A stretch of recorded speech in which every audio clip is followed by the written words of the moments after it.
বিয়ের পর নতুন একটা বাড়িতে এসে আমার খুব ভয় করছিল। নতুন মানুষ, নতুন পরিবেশ, নতুন সংসার সবকিছুই তো আমার অচেনা। আমি মনে মনে ভাবতাম আমি কি সবাইকে আপন করে নিতে পারবো, সবাইকে আমাকে আপন করে নেবে। কিন্তু শাশুড়ি মা প্রথম দিনই আমার এই হাতটা ধরে বললেন, মা তুমি ভয় পেও না, আজ থেকে এই বাড়িটা যেমন তোমার আমিও তেমনই তোমারই মা, আমাকে শাশুড়ি না ভেবে তোমার মাই ভাবো। কথাটা শুনে আমার চোখে পানি চলে এসেছিল, কারণ বিয়ের পর মেয়েরা সবচেয়ে বেশি যেটা খোঁজে সেটা হলো নিজের মায়ের মতো একটা নিরাপদ জায়গা। দিন যেতে লাগলো, আমি খুব যত্ন করে সংসার করতে শুরু করলাম। সকালে উঠে শাশুড়ির জন্য চা বানালাম, সময় মতো ওষুধ খাওয়ার কথা মনে করিয়ে দিতাম। আবার শাশুড়ি মাও আমার ছোট ছোট বিষয়গুলো খেয়াল রাখতেন।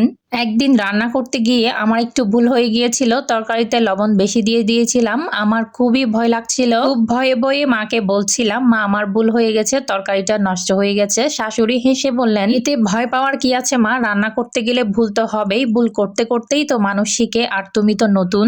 আমি সেদিনই বুঝেছিলাম বকাঝকা না করে ভালোবাসা দিয়ে কিভাবে কাউকে কোনো কিছু শেখানো যায়। এর কিছুদিন পর আমার শাশুড়ি মা অসুস্থ হয়ে পড়েছিলেন। আমি নিজের মায়ের মতো করে তার সেবা করতে লাগলাম। রাতে ঘুমানোর আগে জিজ্ঞেস করতাম, মা শরীরটা এখন কেমন লাগছে। ওষুধের সময় হলে ওষুধ এগিয়ে দিতাম, খাবার সামনে এনে বসিয়ে দিতাম। একদিন শাশুড়ি মায়ের চোখে পানি দেখে আমার খুব ইচ্ছে হলো জানতে, তাই জিজ্ঞেস করলাম, মা আপনি কাঁদছেন কেন? শাশুড়ি আমার বলল, মা আমার নিজের মেয়ের কথা খুব মনে পড়ে, কিন্তু তোকে পাওয়ার পর মনে হয় আল্লাহ আমাকে আরেকটা মেয়ে দিয়েছেন। আমি আমার শাশুড়ির হাত ধরে বললাম, মা আপনি আমাকে মেয়ে ভাবেন, এটাই আমার সবচেয়ে বড় পাওয়া। কিছুদিন পর আমি নিজেই অসুস্থ হয়ে পড়লাম। সেদিন শাশুড়ি মা এক মুহূর্তের জন্য আমাকে একা রাখলেন না, নিজে খাবার বানিয়ে এনে খাইয়ে দিলেন, মাথায় হাত বুলিয়ে বললেন, সংসারের কাজ নিয়ে একদম ভাববি না তুই, আগে সুস্থ হয়ে ওঠ, তারপর সংসারের কথা। আমি তখন মুচকি হেসে বলছিলাম, মা আপনি আমাকে এত ভালোবাসেন কেন?